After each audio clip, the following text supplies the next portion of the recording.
বাংলাদেশের আকাশ ছুঁয়ে থাকা পাহাড়ের বুকে দাঁড়িয়ে আছে এক পবিত্র স্থান, শ্রী শ্রী চন্দ্রনাথ ধাম, যেখানে গেলে হৃদয় ছুঁয়ে যায় এক অন্যরকম প্রশান্তি। এই ভিডিওতে আমরা দেখাবো কিভাবে চন্দ্রনাথ ধামে আসবেন, কোথায় থাকবেন, কোথায় খাবেন, সব বিস্তারিত।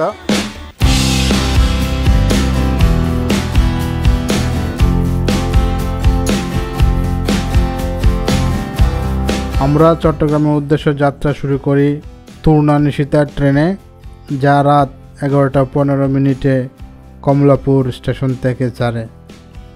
প্রায় 1 ঘন্টা 30 মিনিট লেট করে সকাল 6:30 দিকে চট্টগ্রাম স্টেশনে পৌঁছায়। উল্লেখ্য, মেল ট্রেন বা লোকাল ট্রেন ছাড়া কোনো আন্তনগর ট্রেন সীতাকুণ্ড স্টেশনে স্টপেজ দেয় না। তারপর স্টেশন থেকে বাহির হয়ে আমরা হালকা নাস্তা করে নেই। হালকা নাস্তা করে একটু আগিয়ে কদমতলী বাসস্ট্যান্ড থেকে সীতাকুণ্ডের বাসে উঠি আমরা। বাস ভাড়া জনপ্রতি 50 টাকা এবং যেতে সময় লাগে প্রায় 1 থেকে 1.5 ঘন্টা। বাস থেকে নেমে রুটের অপর পাশে সীতাকুণ্ড বাজার। সীতাকুণ্ড বাজারে অনেক অটো সিএনজি পেয়ে যাবেন চন্দ্রনাথ পাহাড়ের নিচে যাওয়ার জন্য। আমরা অটোতে যাচ্ছি, ভাড়া জনপ্রতি 20 টাকা। পাহাড়ের কাছে আসলে অনেক দোকান পাট পাবেন, সেখান থেকে একটি বাঁশের লাঠি বা বাঁশ নিয়ে নেবেন, যেগুলো পাহাড়ের চূড়ায় উঠতে অনেক সাপোর্ট দেয়। লাঠির দাম আমাদের কাছ থেকে নিয়েছে 30 টাকা। আবার আমরা যদি এটি এসে তাদের ফেরত দেয় তাহলে আমাদের 20 টাকা রিটার্ন দেবে। এটি হচ্ছে চন্দ্রনাথের মূল প্রবেশদ্বার। চন্দ্রনাথ মন্দিরে যেতে হলে হাতের বামে যে কাঁচা রাস্তাটা আছে সেটি দিয়ে যেতে হবে। আমরা সেই রাস্তা ধরে আমাদের যাত্রা শুরু করি। দাদা, কত সময় লাগে উঠতে? আরে ভাই, বই দেন না, একটু একটু তো অবস্থা খারাপ হয়ে গেছে।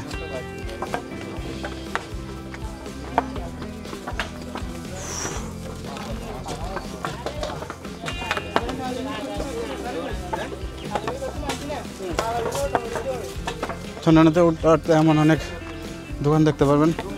দোকান থেকে আপনি চাইলে প্রয়োজনীয় কেনাকাটা করতে পারবেন এবং খাবার জলও পাবেন। মন্দিরে উঠতে উঠতে অনেক জল পিপাসা পাবে এবং অনেক টায়ার্ড ফিল করবেন। আপনারা চাইলে নিচে যে বাজার আছে বা দোকানপাট আছে সেখান থেকে জল নিয়ে আসতে পারেন। উপরে জলের দাম কিছুটা বেশি। আর 2 লিটার কত জানা বললো? 2 লিটার 60 টাকা। 2 লিটার 60 টাকা, 1 লিটার 40 টাকা, আর হাফ লিটার 30 টাকা। আর যদি মনে করেন জল নিয়ে এসে পরিশ্রম করবেন না, তাহলে একটু বেশি দেওয়া কিনে খাইতে পারেন। পাহাড়ের চূড়ায় 2টা ছোটো ছোটো মন্দির দেখা যাচ্ছে। আমরা এখন এদিক দিয়ে হেঁটে ওই পাহাড়ের চূড়ায় যাব।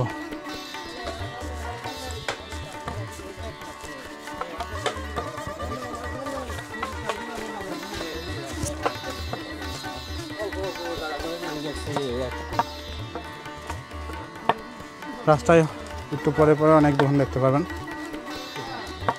ঠিক আছে, কি অপরূপ দৃশ্য! চন্দ্রনাথ পাহাড়ে উঠতে উঠতে এই সুন্দর দৃশ্যগুলো দেখলে আপনার ক্লান্তি অনেকটাই কমে যাবে। দাদা, কত সময় লাগে উঠতে? মোটামুটি 1.5 ঘন্টার পথ আছে। আর আপনাদের কতটুকু সময় লাগছে? 3 ঘন্টা। মন্দির কি খোলা আছে পরে না লাগাই ফেলছে? না না, খোলা। আচ্ছা, যাক। সে উঠতে নাকি অনেকের 1.5-2 ঘন্টা সময় লাগছে। তো আমরা দেখি কতটুকু সময় লাগে। আমাদের হয়তো আর একটু বেশি সময় লাগবে, কারণ আমরা অনেক জায়গায় থামতেছি, ভিডিও করতেছি, ধীরে ধীরে চলতেছি।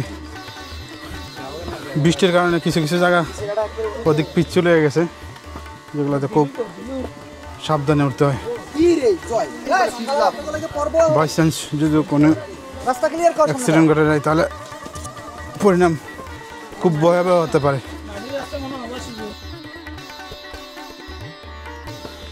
চন্দ্রনাথ পাহাড়ের এই জায়গাটায় খুব সুন্দর একটা ভিউ পয়েন্ট রয়েছে, যেখান থেকে আমাদের, আমি যদি একটু ক্যামেরা ঘুরাই দেখাই,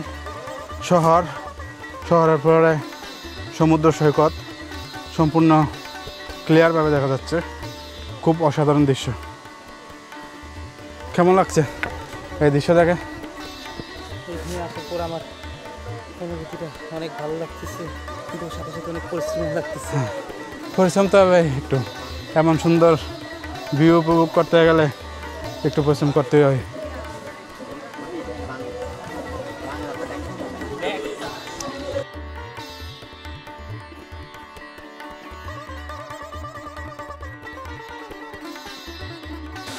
দশ থেকে 15 মিনিট বা 20 মিনিট ট্রেকিং করার পরে এমন সুন্দর একটা ঝর্ণা দেখতে পাবেন। ভাগ্য ভালো থাকলে এদিকে জল পড়াটা দেখতে পাবেন। যদি বৃষ্টি হয় তাহলে জল পড়ে আর কি। তো গতকাল রাতে বৃষ্টি হওয়ার কারণে জল পড়ছে। তো আমরা মেন মন্দিরে যাওয়ার জন্য হাতের যে বামের রাস্তাটা আছে, কাঁচা রাস্তা, এইদিকে যেতে হবে। হাতের বামে যে আমাদের রাস্তাটা আছে এদিকে উঠতে হবে।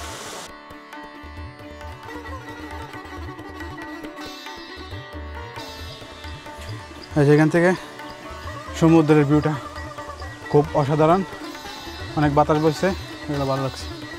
পাহাড়ে আসছিলাম মেন্টাল হেলথ ভালো করার জন্য। পাহাড়ে একটু ওঠার পরেই বুঝলাম আমার ফিজিক্যাল হেলথও ভালো না। এখন মেন্টাল হেলথের চেয়ে ফিজিক্যাল হেলথ গুরুত্ব দেওয়াটা বেশি ইম্পর্টেন্ট হয়ে গেছে।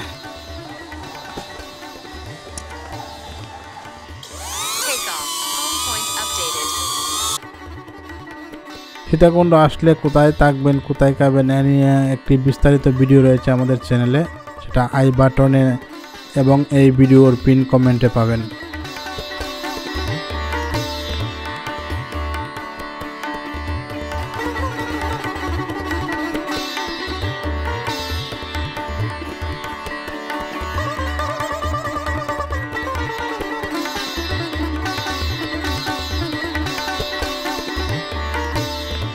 কিছুক্ষণ উঠার পরে, কিছুক্ষণ না প্রায় অর্ধেক রাস্তা উঠার পরে আপনারা পাবেন শ্রী শ্রী বিরূপাক্ষ আদি মন্দির। এখানে চাইলে ভগবান শিবকে প্রণাম করে একটু রেস্ট নিতে পারেন। তো আমরা এখন এখানে আছি, এখানে একটু রেস্ট নেব, তারপরে আমরা চন্দ্রনাথের মেন মন্দির যেটা আছে এটার উদ্দেশ্যে আবার হাঁটা শুরু করব।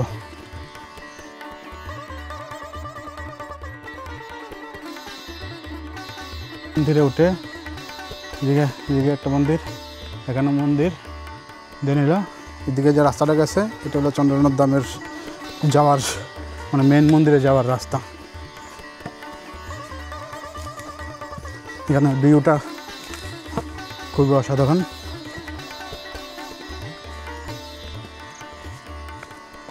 ওই যে এখান থেকে দেখা যাচ্ছে শ্রী শ্রী চন্দ্রনাথ ধামের মেন মন্দির। এখন আমি আছি বিরূপাক্ষ আদি মন্দির আর হলো চন্দ্রনাথের যে মেন মন্দির, দুইটার মাঝামাঝি অবস্থানে। আমার পিছনের ভিউটা দেখেন, ভগবানের কী অপরূপ সৃষ্টি, আকাশ, সমুদ্র, পাহাড়, জাস্ট অসাধারণ। আমরা এখন চন্দ্রনাথের যে মেন মন্দির আছে এই মন্দিরের খুব কাছে আছি। এই যে উপরে মেন মন্দির দেখা যাচ্ছে, আর আমরা এখন এখানে আছি। আমরা এই রাস্তা ধরে উঠবো এবং মেন মন্দিরে যাব। এই যে দেখা যাচ্ছে বিরূপাক্ষ মন্দির, এদিক দিয়ে আমরা এদিক দিয়ে আসছি, মানে আমরা মন্দিরের কাছাকাছি চলে আসছি।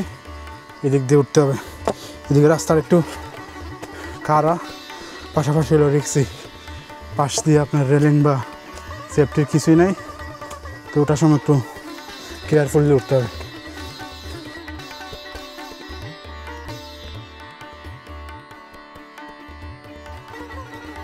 হর হর মহাদেব। আমরা এখন আছি শ্রী শ্রী চন্দ্রনাথের যে প্রধান মন্দির আছে চন্দ্রনাথ পাহাড়ে সর্বোচ্চ উপরে, সমুদ্র পৃষ্ঠ থেকে প্রায় 1200 ফুট উপরে মেন মন্দিরে আছি আমরা এখন। তো আমাদের উঠতে মোটামুটি সময় লেগে গেছে প্রায় 2.5 ঘন্টা।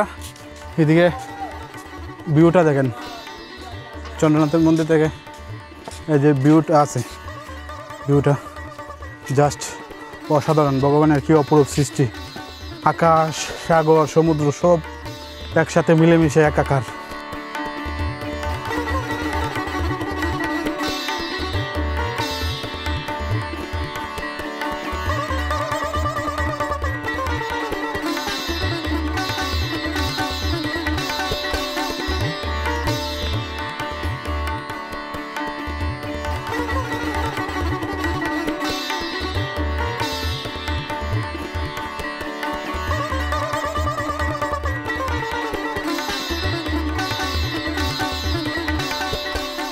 এদিকে যে রাস্তাটা আছে এটা হলো চন্দ্রনাথ মন্দিরে ওঠার রাস্তা।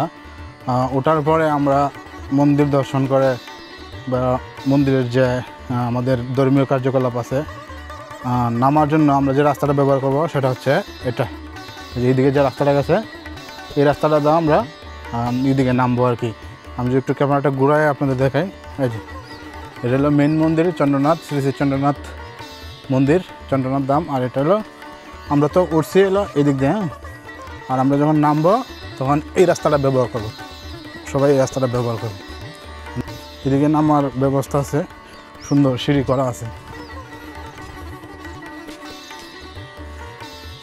এই যে এইদিকে সিঁড়ি আছে, আমরা নামবো এদিকে, কিন্তু ওইদিকে ওঠা যায়, কিন্তু উঠলে এদিকে একটু কষ্ট হয়ে যায় বেশি, যেহেতু ফাঁকা সিঁড়িগুলো একটু কারা কারা। কুকুরও চন্দ্রনাথ ধামে উঠে মহাতীর্থ করা এখন নামে গেছে। কিছুক্ষণ নামার পরে দেখতে পাবেন বিশাল একটি বট গাছ রয়েছে। বট গাছের নিচে আপনি অনেকগুলো সিএনজি পেয়ে যাবেন, যেখান থেকে সিএনজি নিয়ে ইকো পার্ক, ঝর্ণা বা সীতাকুণ্ড বাজারে আবার আসতে পারেন।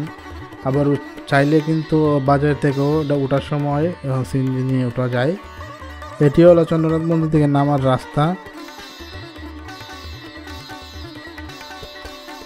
এদিকে রাস্তাগুলো খুবই খাড়া এবং খুবই ডেঞ্জারাস, এজন্য ওঠার জন্য অবশ্যই বাম দিকে যে রাস্তাটা এটাতে উঠবেন, আর নামার সময় এটাতে নামেন।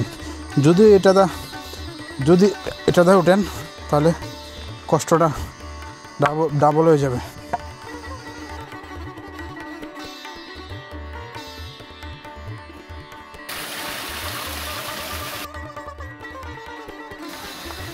এই জন্যটা আপনি ওঠার সময় পাইবেন, নামার সময় পাবেন। যে যখন মন্দিরে উঠবেন, এই যে বামে যায় এদিকে না, বামে যায় মাটির রাস্তার কাছে এদিকে উঠতে হবে। চন্দ্রনাথ মন্দিরের মূল প্রবেশপথের আগেই আপনারা পাবেন শ্রী শ্রী সীতামায়ের মন্দির। আপনি চাইলে এখানে একটু সীতামায়ের মন্দিরটা দর্শন করে প্রণাম করে যেতে পারেন। তো আমরা এখন সিঁড়ি দিয়ে নিচে নামছি সীতামায়ের মন্দির দর্শনে। সীতামায়ের মন্দির ছাড়াও এখানে দুটা কুণ্ড আছে, সীতাকুণ্ড আর একটা রামলক্ষণ কুণ্ড।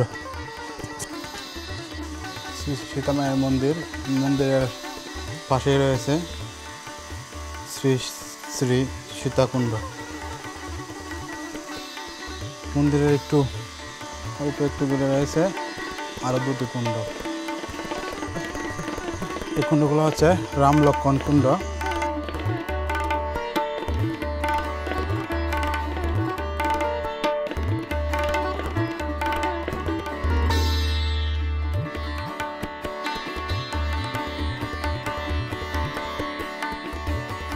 শেষ পর্যন্ত ভিডিওটি দেখার জন্য আপনাকে অসংখ্য ধন্যবাদ।